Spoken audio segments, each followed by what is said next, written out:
Thanks for the upgrade, my dear. Ethan grinned as he strolled into the living room, tossing his sunglasses onto the coffee table. He stood there obnoxiously confident in his tailored suit and pristine new shoes, his luggage spilling high-end logos. First class to Europe, luxury hotels, this is the kind of life I've been missing, Sarah. I couldn't help it. I burst out laughing. What's so funny? He snapped, frowning. Oh, Ethan, I said, shaking my head. You have no idea what you've done. My name is Sarah, and I'm 34 years old. I work in cybersecurity, and for the last 7 years, I've been married to a man who turned out to be a walking red flag disguised as charm. Ethan was always the smooth talker, the dreamer, the one who made everything sound like a brilliant plan. Meanwhile, I was the one who made those plans happen, holding down a steady career while he bounced from one half-baked scheme to the next. I ignored the warning signs, the financial secrecy, the constant excuses for his lack of income, because I wanted to believe we were a team. But at 2 a.m. last week, Ethan made a mistake he couldn't charm his way out of. I'd been asleep upstairs when it happened. He must have waited until he was sure I was out cold before sneaking down to my laptop. My cybersecurity work had taught me to keep an eye on potential scams, but I never thought I'd need those skills at home. That night, Ethan used my laptop to access one of my credit cards. He copied down the details, snapped a few pictures with his phone, and slinked back into bed like nothing had happened. The next morning, while sipping my coffee, I noticed a flood of alerts on my phone. I opened my banking app to find nearly $50,000 in charges: designer clothing, expensive watches, first-class flights to Paris. My stomach sank as the pieces clicked into place. Ethan was behind this. Of course he was. But instead of panicking, I smiled. The card he'd used wasn't a personal account. It was a dummy credit card tied to a training program I run at work. It's designed to teach companies how to detect and respond to fraud. Every transaction triggers an automatic alert that goes straight to the authorities. Ethan had no idea he'd just turned himself into a case study. I called my lawyer, Chloe, that same morning. You're not going to believe this, I told her, recounting everything in detail. She didn't even try to hold back her laughter. Wait, let me get this straight, she said between chuckles. He stole a dummy card? The one that's linked to fraud detection? Exactly, I said, my voice calm but edged with satisfaction. I don't think he realized what he was doing. He probably thought he was being clever. Clever? Chloe said. He's a moron. Every charge he makes is going to get flagged. Have the authorities contacted you yet? Not yet, but it's only a matter of time. For the rest of the week, I stayed quiet, waiting to see how far Ethan would take it. He left a note on the counter a couple of days later. Taking some time for myself. Don't wait up. I knew exactly what that meant. He was using my stolen money to live it up abroad. Every night, I watched the fraud alerts roll in. High-end restaurants, 5-star hotels, and extravagant shopping sprees. Each notification felt like a small victory. 3 days into his spree, I got a call from Agent Keller, a federal investigator assigned to the case. We've identified significant fraudulent activity tied to your account, he said. Do you know who might be responsible? Yes, I replied without hesitation. My husband. There was a brief pause. Your husband? I explained the situation, including the fact that the card was part of a cybersecurity program. Agent Keller let out a low whistle. That's a new one, he said. You'll need to provide a formal statement, but based on what we've already flagged, he's in serious trouble. By the time Ethan walked back through the door, his ego inflated from a week of indulgence, I was ready. He sauntered into the living room like nothing had happened, wearing the spoils of his stolen spree. Thanks for the upgrade, he said with a cocky grin. You really outdid yourself this time. I couldn't stop the laughter that bubbled out of me. Ethan frowned, clearly expecting me to be furious. What's so funny? He asked, his voice sharp. Oh, Ethan, I said, shaking my head. You're about to find out. Ethan dropped his designer duffel bag onto the floor with a smug thud. Seriously, though, Sarah, he said, shrugging off his tailored jacket and draping it over the back of the couch. "You should have told me about that card ages ago. Imagine how much fun we could have had." I leaned against the kitchen counter, arms crossed. "And how exactly did you think this was going to end?"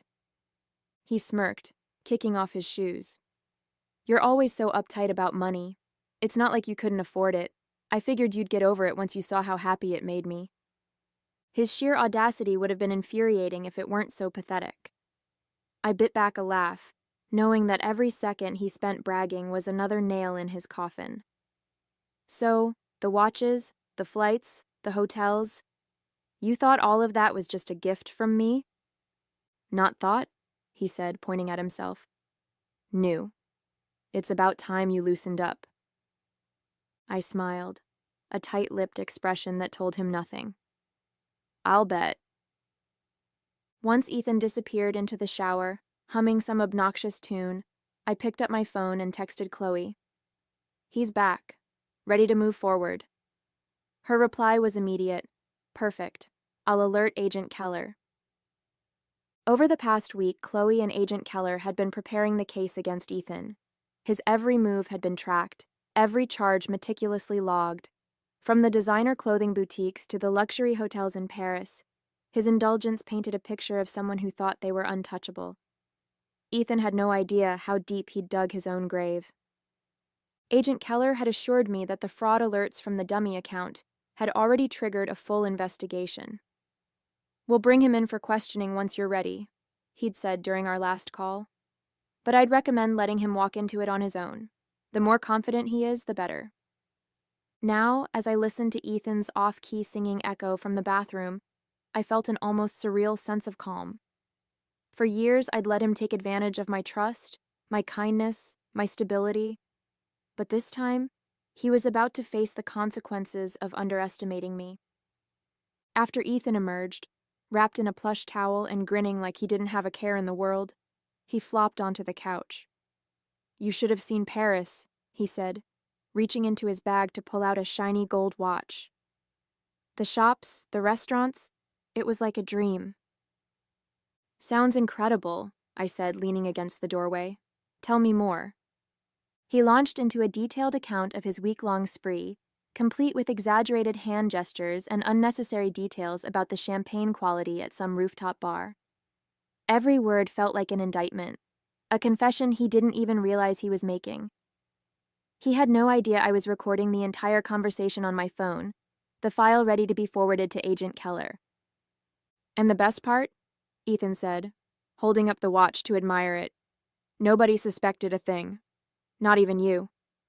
The next morning, Chloe and I met over coffee to finalize the timeline. "He's got no defense," she said, scrolling through the evidence we'd compiled. "The fraud alerts, the charges, his conversation from last night, it's airtight. Agent Keller is ready to bring him in for questioning. They're coordinating with the local police to execute the arrest." I nodded, the weight of everything finally starting to settle in. "What happens after that?" "He'll face multiple charges, including fraud, identity theft, and unauthorized use of a financial account," Chloe explained. "Given the amount of money involved, it won't be a slap on the wrist. Best case scenario for him? He cuts a deal and avoids jail time. Worst case? He's looking at years behind bars." A part of me wanted to feel sorry for him. But then I remembered the smug grin on his face, the way he'd flaunted his stolen goods without a second thought about the damage he'd caused. This wasn't just a mistake. It was a pattern of selfishness and entitlement that I'd been blind to for far too long. Later that evening, as Ethan lounged on the couch scrolling through his phone, I heard the unmistakable sound of a knock at the door. My heart raced, not with fear, but with anticipation. I walked to the door and opened it to reveal Agent Keller and two uniformed officers standing on the porch. "Good evening, Ms. Miller," Keller said, his tone professional but warm. "Is Ethan home?" "He's right inside," I said, stepping aside to let them in. "Feel free to make yourselves comfortable." Ethan looked up from his phone, his brows knitting together in confusion. "What's going on?" he asked, sitting up straighter. Agent Keller approached him with a calm authority that made the room feel smaller. Ethan Miller, you're under investigation for multiple counts of credit card fraud and unauthorized use of financial accounts. We'd like you to come with us for questioning. Ethan's face went pale, his confidence evaporating in an instant. What? No, this has to be a mistake, he stammered, looking to me for support. Sarah, tell them, this is crazy. I crossed my arms, tilting my head slightly. I don't know, Ethan. You've been awfully busy lately. Maybe you should explain it to them. As the officers read him his rights and led him toward the door, Ethan continued to protest. You can't do this. Sarah, this is a setup. You're my wife. Aren't you supposed to stand by me? Funny, I said, leaning against the doorway. I thought husbands weren't supposed to steal from their wives. Guess we're both learning something today. Ethan glared at me, his bravado replaced by desperation. You won't get away with this. I smiled. Oh, Ethan. I already have. The door shut with a sharp click as the officers escorted Ethan out, leaving the living room eerily silent. I stood there for a moment, staring at the empty space where he'd been standing just minutes ago. My heart was racing, not from fear, but from the sheer weight of the moment. He was gone. Finally, undeniably gone. But this wasn't over. Not yet. About an hour later, Chloe called. He's with Agent Keller now, she said, her voice calm but firm. They've started questioning him. From what Keller told me, Ethan is already trying to spin the story in his favor. Of course he is, I said, rolling my eyes. Let me guess. He's playing the victim? Spot on, Chloe replied with a dry laugh. He's claiming you gave him permission to use the card. But don't worry. Between the fraud alerts, the charges, and your recording, he doesn't stand a chance. The next morning, Agent Keller called with an update. We've got everything we need, he said. Your husband, soon-to-be ex-husband, admitted to using the card, but insists he didn't know it was tied to a fraud detection program. He's trying to blame the mix-up on you. That sounds about right, I said, leaning back in my chair. What happens next? We're moving forward with the charges, Keller explained. He's facing multiple counts of fraud and unauthorized use of a financial account. Given the amount of money involved, he'll be looking at significant consequences. The buyer protection programs flagged his luxury purchases, so those are being reimbursed. You're not liable for a cent. The relief I felt was immediate and overwhelming. For days, I'd carried the weight of Ethan's actions, worried that somehow he'd managed to slip through the cracks. But now, hearing Keller's confidence, I realized the full extent of my victory. Thank you, I said, for everything. Don't thank me, Keller said. This case practically handed itself to us. You handled this brilliantly. The fallout hit Ethan harder than I expected. Word spread quickly among our mutual friends and acquaintances about his arrest, and it wasn't long before his carefully crafted image of the charming, carefree husband began to crumble. Nicole, the woman I suspected he'd been seeing, apparently dropped him the moment she heard about the charges. The designer goods he'd flaunted were confiscated, the flights he'd booked were canceled, and the banks froze his accounts. One evening, I got a call from an unfamiliar number. Against my better judgment, I answered, and sure enough, it was Ethan. Sarah, he began, his voice low and strained. I need to talk to you. I couldn't help but laugh. Ethan, the only thing you need to do is figure out how to explain yourself to the judge. Please, he said, his tone shifting to desperation. I messed up, okay? I didn't mean for it to go this far. I was just what? I interrupted, my voice cold. Just trying to steal $50,000 from me? Just hoping I wouldn't notice? Just banking on me being too blind or too forgiving to stop you? There was a long silence on the other end of the line. Finally, he muttered, I thought you loved me. I let out a sharp breath, my anger boiling over. I did, Ethan.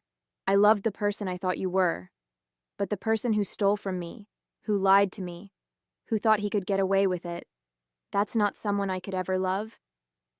Before he could respond, I hung up. A week later, Chloe called to confirm that Ethan had accepted a plea deal. He's avoiding jail time, she explained. But he'll have to pay back every cent he tried to steal and complete community service. Plus, his credit is going to be in shambles for years. That sounds fitting, I said. He always wanted the high life. Now he gets to see how the other half lives. Chloe laughed. You're handling this way better than most people would. It's funny, I said, smiling to myself. For years, I thought Ethan was the one who held things together in our marriage. I thought his charm, his ambition, his big ideas were what kept us moving forward. But now I see it clearly.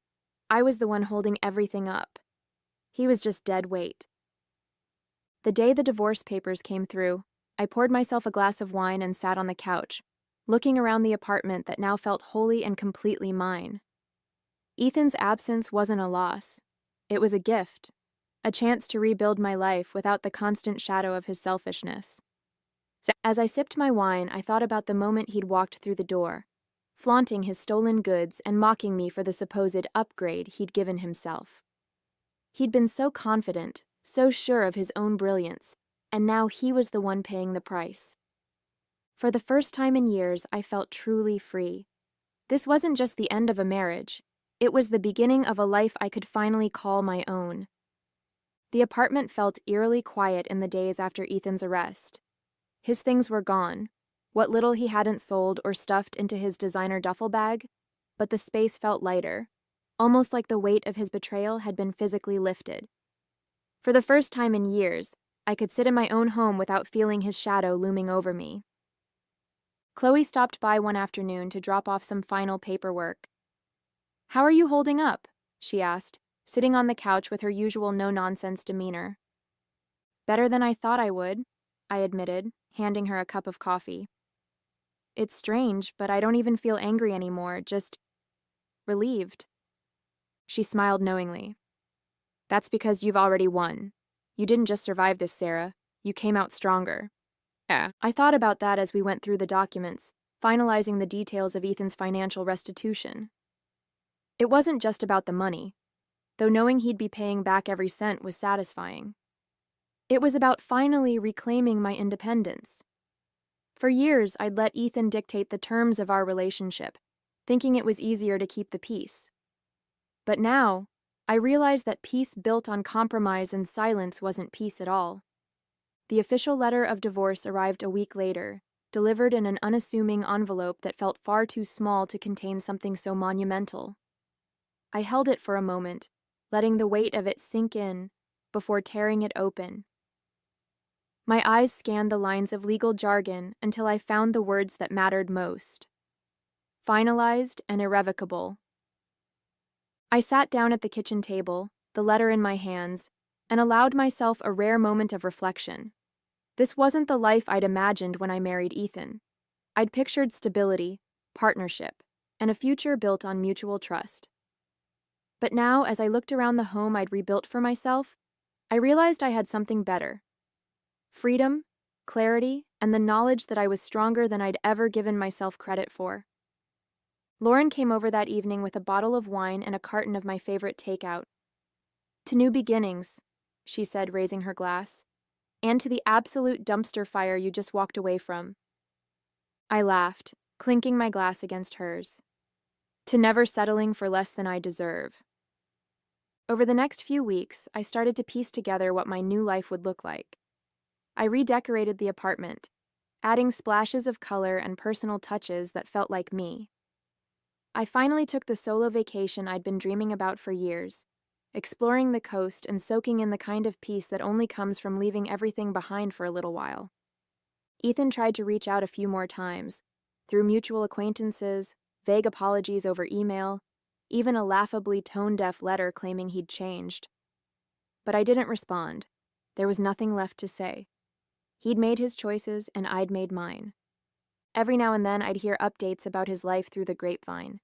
He was struggling to find work, his reputation tarnished by the fraud charges. He'd moved back in with his parents, apparently still clinging to the belief that he could talk his way out of anything. I didn't feel sorry for him. If anything, I felt relief. He wasn't my problem anymore. A month after everything had been finalized, I stood by the window of my apartment, sipping my morning coffee and watching the city come to life below. The sunlight poured into the living room, highlighting the fresh coat of paint I'd picked out, my favorite shade of blue. The space no longer felt like a battleground. It felt like home. It was peaceful, mine, and filled with possibilities. I thought about the journey that had brought me here. For years, I'd believed in the promise of marriage, in the idea of building a life with Ethan. I'd ignored the little voice inside me that whispered something was off, that warned me his charm was a mask for selfishness. But now, I understood something important. Walking away wasn't failure. It was strength. Lauren and I met for brunch that weekend, a new ritual we'd started since Ethan's exit.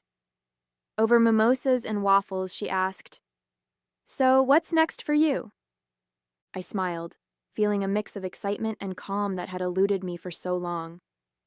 Honestly, I'm just focusing on myself for now. Work's going great, and I've been thinking about taking a longer vacation, maybe somewhere quiet, near the mountains. She raised her glass. "That's what I like to hear. You deserve it." For the first time in years, I felt like I was making decisions purely for me. No compromises, no second guessing, just the freedom to live on my own terms. Occasionally, I'd still get updates about Ethan from mutual acquaintances. He was struggling to rebuild his life, moving from one low-paying job to the next, while trying to pay back the money he owed. The designer suits and luxury trips were long gone, replaced by a harsh reality he wasn't prepared for. I didn't dwell on it. He'd made his choices, and I'd made mine. The last time I heard from him was through an email, a long, rambling apology that seemed more self-pitying than sincere. I read the first few lines before deleting it without a reply. I didn't need closure from him. I'd already found it in myself. One evening, I sat on the balcony with a glass of wine, reflecting on everything I'd been through. The betrayal, the heartbreak, the fight to reclaim what was mine. It had all led to this moment. And while it hadn't been easy, it had been worth it. I no longer felt angry or bitter about what had happened. If anything, I felt grateful. Ethan's betrayal had forced me to confront my own strength, to stop compromising and start prioritizing myself. I'd learned to trust my instincts, to value my independence, and to never again let someone else take the reins of my life. As the city lights flickered in the distance, I raised my glass to the night sky. "Here's to me," I said quietly. "Here's to starting over." And with that, I closed the chapter on Ethan for good, ready to embrace whatever came next.